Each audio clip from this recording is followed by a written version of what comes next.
What we're talking about here are people who are here, they are legal, they have legal status, but tomorrow they don't.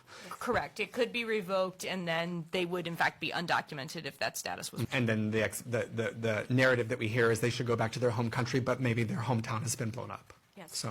I have refugees who've been refugees twice. In 2014, when Russia invaded certain parts of the Ukraine, they lost their place and moved to different place, and then in 2022, they became refugees again. For me personally, it's like one of my biggest missions when people come here from a war, like when they lose everything because they have to leave everything behind. A lot of them don't have homes back. Like if today, we say, hey, go back home, they have no homes. And they lost everything. But the fact that their career choice can be still with them. I know right now several of them will be going back to school because they would like to continue their education and figure out how to get back into their career of their choice. One of the first things we teach in culture orientation is welcome to America. You can't afford to currently live here. You need to get a job, and you need to get it tomorrow. But I'll tell you, one of those things is people are becoming employed relatively quickly.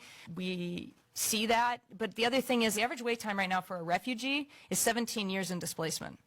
So you've been living in a refugee camp for 17 years on average. People are heavily motivated to become employed, and so we're not arguing with people to get jobs. In fact, we're telling them, maybe don't get 3 jobs. It's too many right now. So if you have somebody who is undocumented and needs to feed their family, they could end up in a situation where they know they're going to be working long hours, but then they're not only working out long hours, but they're not getting paid now. You can't go to law enforcement because you're going to get deported. That's why our labor trafficking numbers are so high. They'll exploit undocumented workers because the undocumented workers are so vulnerable and don't have a lot of options because they're in desperate situations. Imagine either you or yourself, your loved one, your children moving either alone or with a family to completely a new country where a different language is spoken. What do you think they would be doing? They would be walking into a grocery store or visiting a government office to get a local ID or filling out form, enrolling the children in their schools.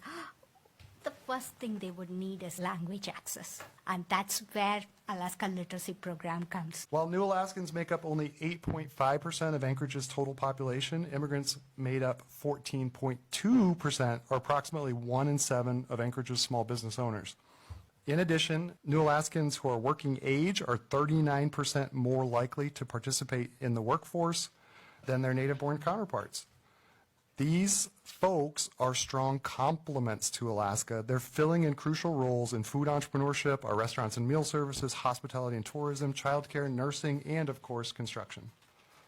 So, if talent attraction and population growth are top issues for business and community vitality, and simply put, they are, then we need to ensure we maintain and grow our new Alaskan communities. Immigration is a critical source to our state's economic prosperity and our future growth.